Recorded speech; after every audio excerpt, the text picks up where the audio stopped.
There was once a king named Satrajit, living near Dwarka, who was a great devotee of the sun god. The sun god liked Satrajit very much and gave him a very wonderful and shining jewel known as Syamantaka.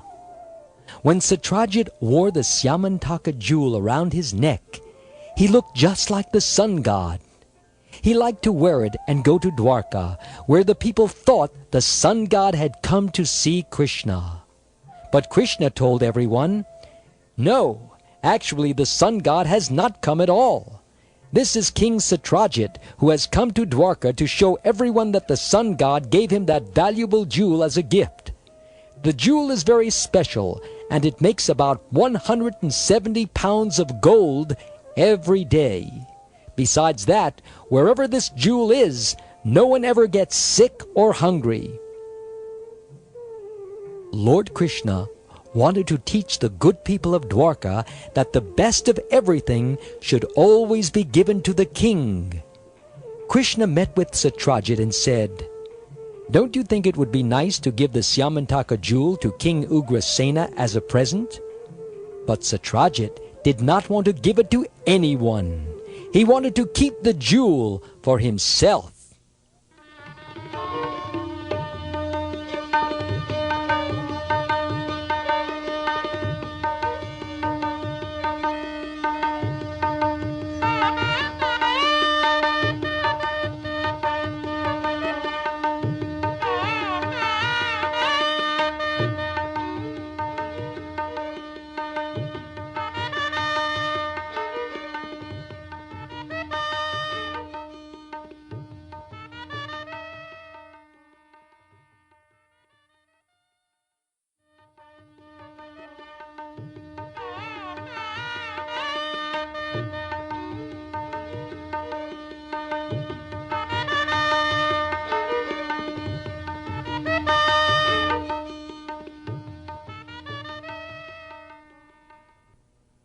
One day, Satrajit's brother, Prasena, wore the jewel just to show off.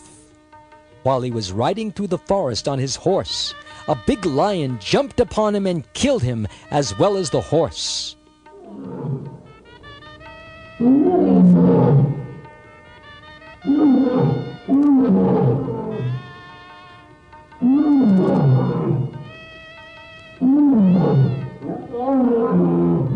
The big lion took the Syamantaka jewel to his cave. When the gorilla king, Jambavan, heard about it, he killed that lion in his cave and took away the jewel. Then he gave it to his young son to play with as a toy.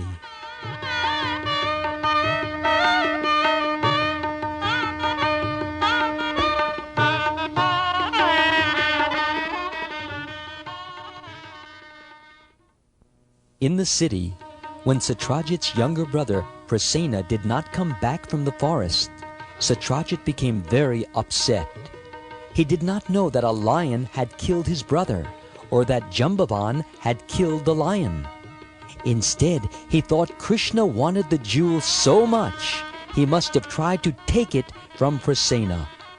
So Satrajit told everyone in Dwarka that Krishna must have killed Prasena and taken away the jewel.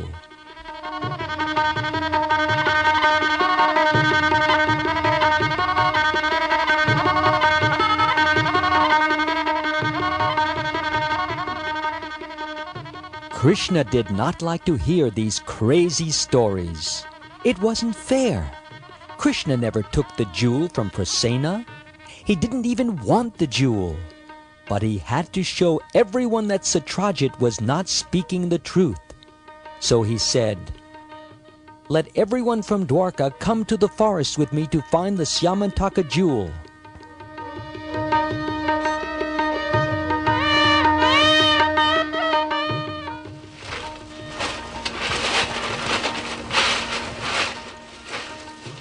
After walking in the forest for some time, they found the dead Prasena and his horse.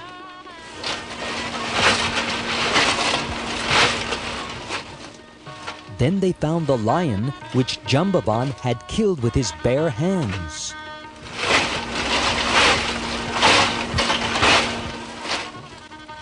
Then they came to a big tunnel in the forest that led to Jambavan's house.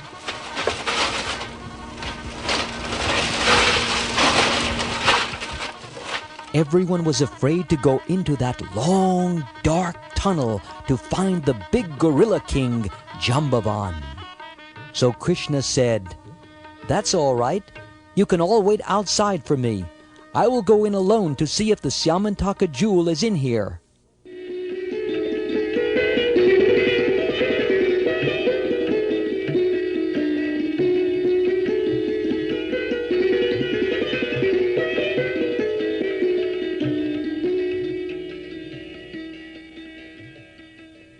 Leaving all the people outside, Krishna walked inside Jambavan's tunnel.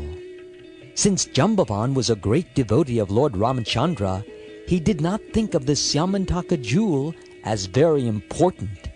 Certainly he was not as anxious about it as Satrajit was, and had given it to his son for a toy. After walking for a long time in the tunnel, Krishna finally found Jambavan's little son playing with the beautiful jewel. The nurse watching the child was surprised and called out very loudly for help. "Help! Help! Jambavan! Help!" Jambavan ran to see what was wrong. He was very big and very angry. He shouted, "Who is disturbing my child?" He thought Krishna was a prowler, so he started to fight with him.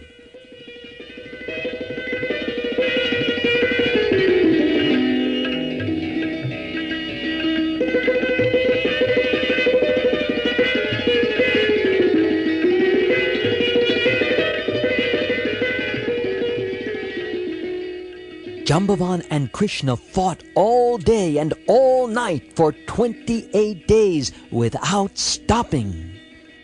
First they fought with swords.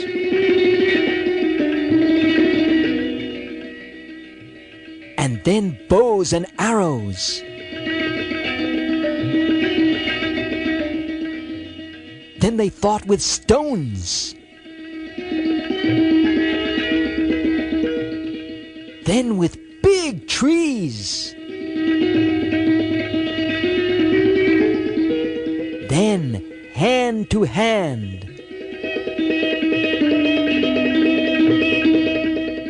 Both of them were so strong that the sound of their fists punching was as loud as thunderbolts.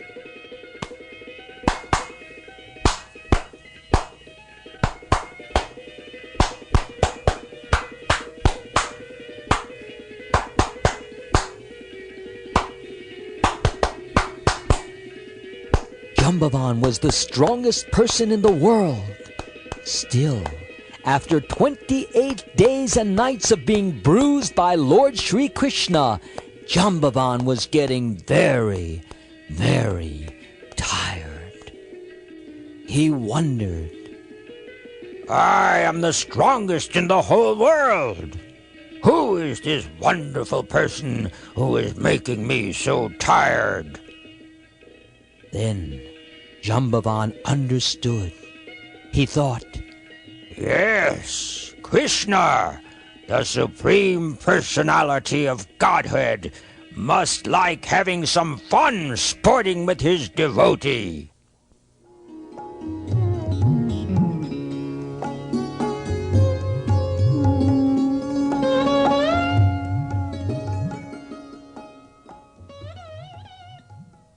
Jambavan stopped fighting.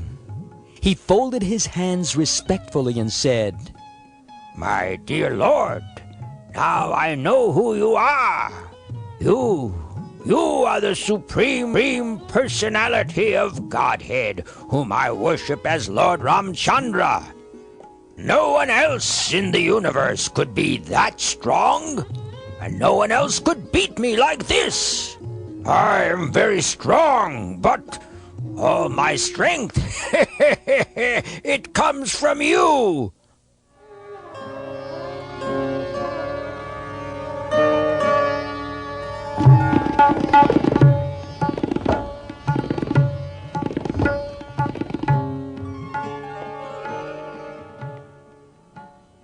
once, Lord Krishna lovingly touched Jambavan's bruised body. Like magic, the pain and fatigue Jambavan had felt from fighting was all gone. The Lord said, "Because you have killed the lion, you are the king of the jungle, not the lion. I have come to ask you for the Syamantaka jewel. Rude and stupid people have made up stories that I stole it. So I want to stop these terrible stories and show everyone that I never took it at all."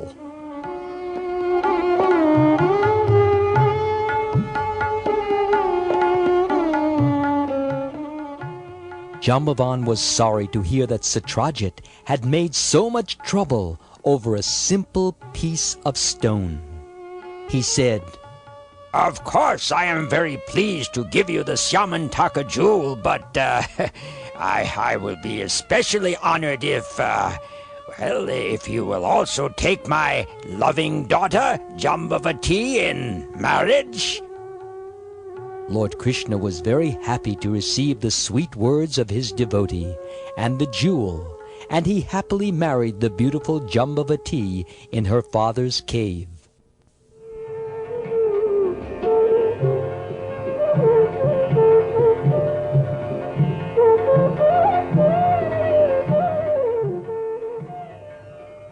Krishna was very satisfied with the wonderful service of his servant Jambavan.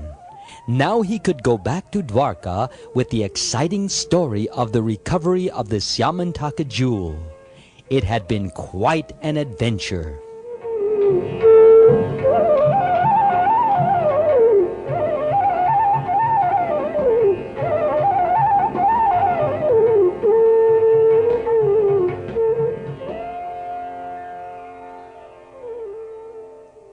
All the people of Dwarka had waited outside the tunnel for 12 days.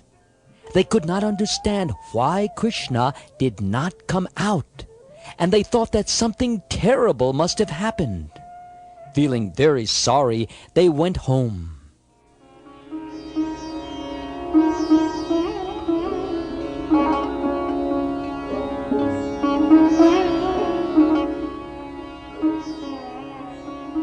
When the citizens came back without Krishna, Krishna's father Vasudeva, his mother Devaki, his wife Rukmini, and everyone in the palace became very worried. They loved Krishna very much and began to call Satrajit ill names because he was the reason Krishna had gone into that dangerous forest. They prayed that Krishna would soon come back.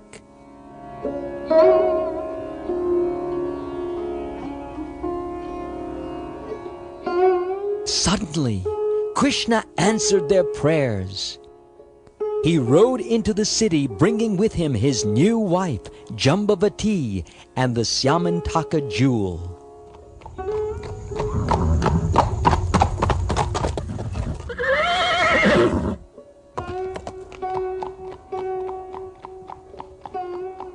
Everyone in Dwarka felt so happy. For many days they all celebrated the joyous wedding of Krishna and Jambavati.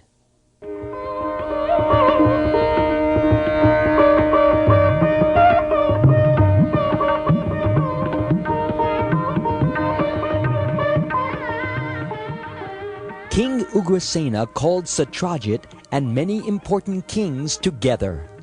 Krishna told all the kings the real story of how he got back the Syamantaka jewel from Jambavan. Then Krishna gave the valuable jewel back to King Satrajit. Satrajit was very ashamed of himself for making up so many bad stories about Krishna. He took the jewel from Krishna, but did not speak. Bending his head down in shame, he went home with the jewel in his hand. He felt sorry for behaving so badly and wanted to do something nice for Krishna.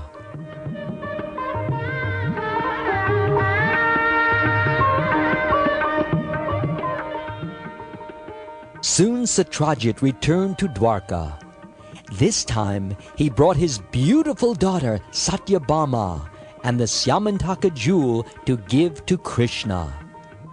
Lord Krishna was very happy with his new wife Satyabhama and the gift of the Syamantaka jewel. He told Satrajit, "Actually, I do not really need the Syamantaka jewel. Leave it in the temple where you put it before.